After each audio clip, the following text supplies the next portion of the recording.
Hi everyone and welcome to the weekly Walla video. Here with Chris today. Where's Charlie?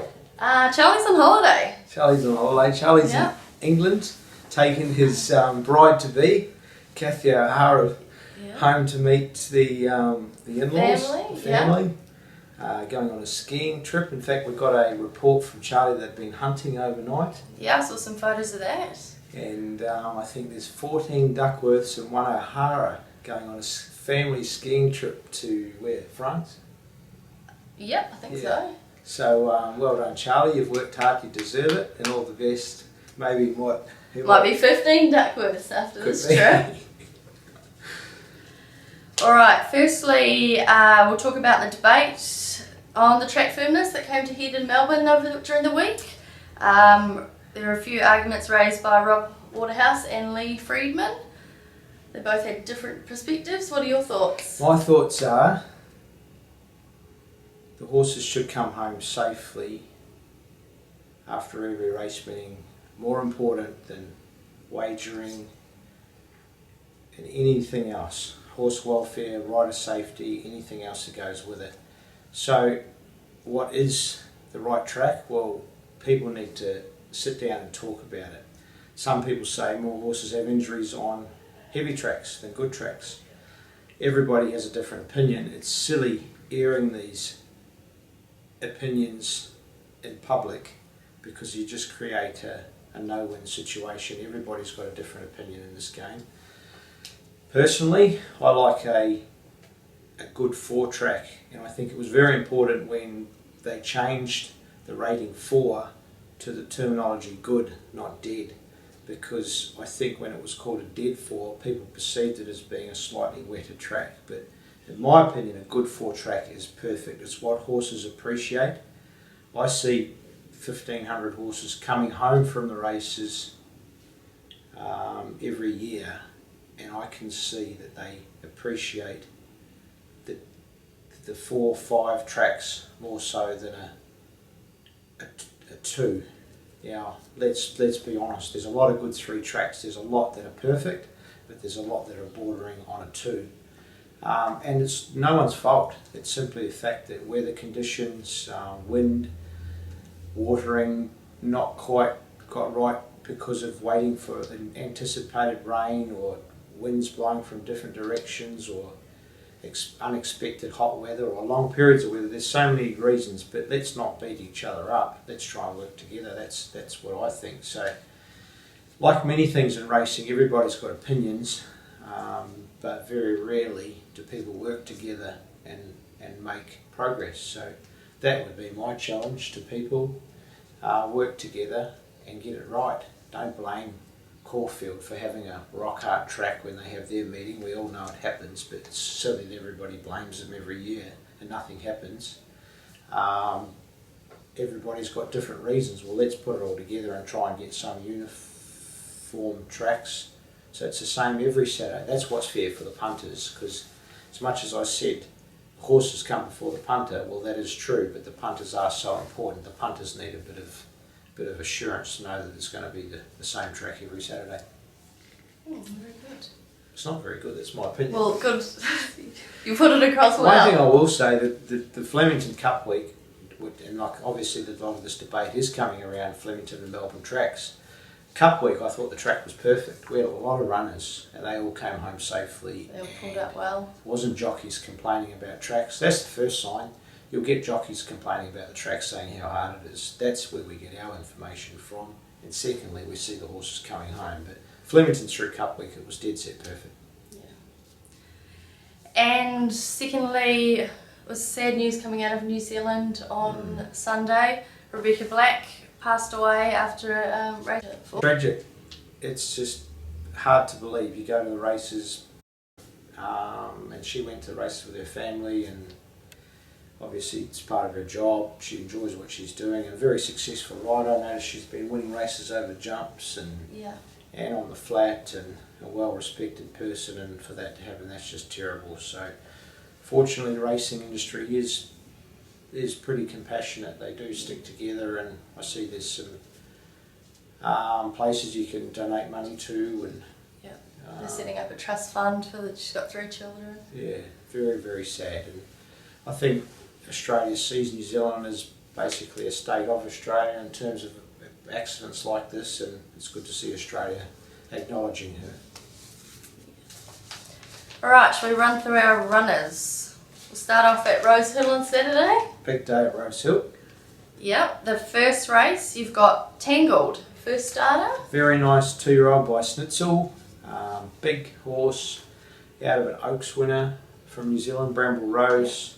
He's going to take a bit of time, but he's ready to go to the races and he'll learn a lot from Saturday. He's drawn awkwardly, but does have Hugh Bowman aboard. He'll run a nice race, but he's not a natural 2-year-old. Race 2, the 1400 metre race. Jaminza, last start winner. Yeah, drawn very wide, I think gate 9. He was scratched from Warwick Farm today, being Wednesday, also from a wide gate.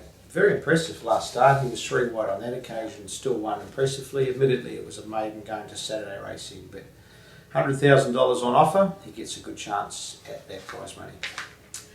And we've got 5 in the next, the 1800 metre staying race. Vassal, Cawthon's Power. All right, let's do one at a time because I'll forget them. So Vassal. He's coming back from 2400 metres last start, which he failed to run out the trip.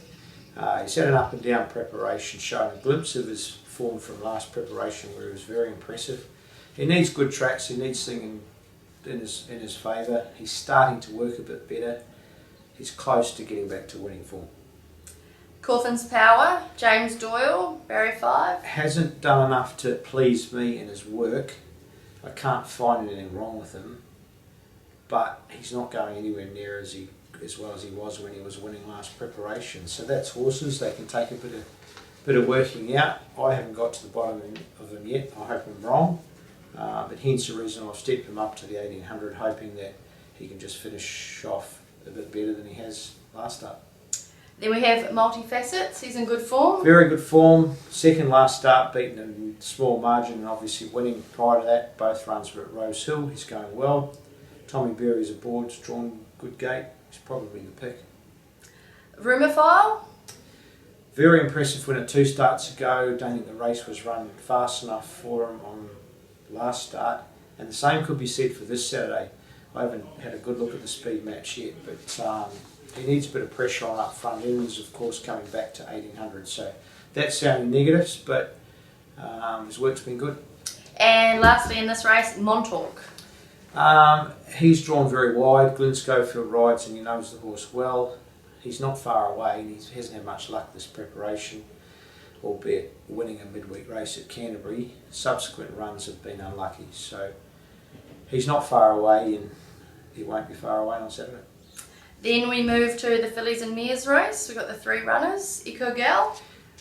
Stepping up to 1350 is a bit of a concern, but she's just not going well enough to be running her over shorter, so we're trying her at this distance. And Lee Megorian rides with the claim of 3 kilos. Winetails. She's going okay. Lee Roach rides her. She's drawn well. She'll appreciate a bit of speed on up front. And we had a good bit of rain. And you can't beat natural rain, going back to our track debate. The natural rain is just like 10 times what irrigation can provide to a track. It's even watering and it soaks the ground more so than just water from sprinklers that appears to just sit on the surface.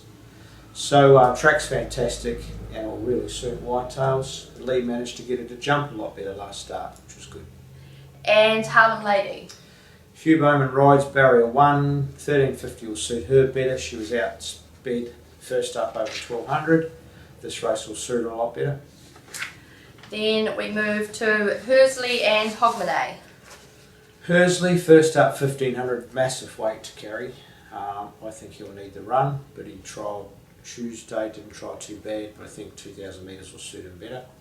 And Hogmanay's running very well, last 2 wins. Dead set flying, both those wins have come from outside barriers. On Saturday he's drawn barrier 1, so that's a big plus for him. James Innes retains the ride. He did ride him in his last 2 wins, claims 2 again. He's dead set flying. Then we move to the 1400 metre race, Religify. He too has been running a good form. Yeah, Hugh Bowman rides. You might see Lee Megorian on some of the publications, but Hugh's definitely riding him. Won his last start for Kieran. It was a brilliant ride. His run subsequent to that have been good with placings. He looks well placed. He'll be very hard to beat.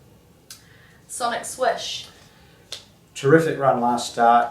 Wide draw, went back, charged home to run third, beaten probably a neck. Steps up to 1350, which I think he'll appreciate. Slightly awkward barrier gate 9, so just going to need a bit of luck from there. Get some cover, he's a very good winning chance. And the last race at Rosehill, we haven't drawn very well in this race. We've got the 4 runners. Alu. First up, big weight, probably need the run, but she's come back well. Pioneering. Hugh Bowman. Also very wide gate. What's she drawn? 17. 17, so just going to need a bit of luck. Obviously with Hugh aboard, he's got a good association with her. She won a lot of races last preparation. She was actually the Bob's champion. Yep, she was. So, with Sir Backus. Yeah. So let's hope she can find that winning form and come back and be hard to beat this preparation. First up from that gate, probably going to find it a bit tough. Evanako, Johnberry 16, Yeah. second up. Very hard for him. He was disappointing first up. He did get galloped on. Hopefully that was the reason why. With him, we may look at holding him back. I'm not sure yet. Probably him or Disgraceful won't run. Probably one of them will or one won't. Yeah. But he needs to show us a little bit more. And Disgraceful is obviously the other runner. Yeah, also drawn wide. What did he draw? 14. 14. There's a race for him at Canterbury next Saturday, also with 100,000. I'd probably be leaning to waiting with him, but he's come back really well, trialled nicely, good consistent horse. From that gate, might find it a bit tough. And Sandown. We've got the 3 runners at Sandown. Five-Bird Flyer over 1,800 metres with Daniel Stackhouse in the saddle. Yeah, she hasn't had much luck. Tempo was against her last start at Flemington and looking for a bit further, showing an extra 100 metres on Saturday. Big long straight, like at Flemington, can often suit, but as long as they're making up ground, she'll be competitive. And Mount Omai, barrier 13. She'll go back from the draw and be running on strongly. Doesn't win out of turn, but she's a pretty consistent horse. 2 runners? Yeah, I thought there was 3. Just Just the the 2 2. runners. Thanks Have a- everyone. Merry Christmas. From everyone here at the stables, thanks for your support over the last year and looking forward to next year.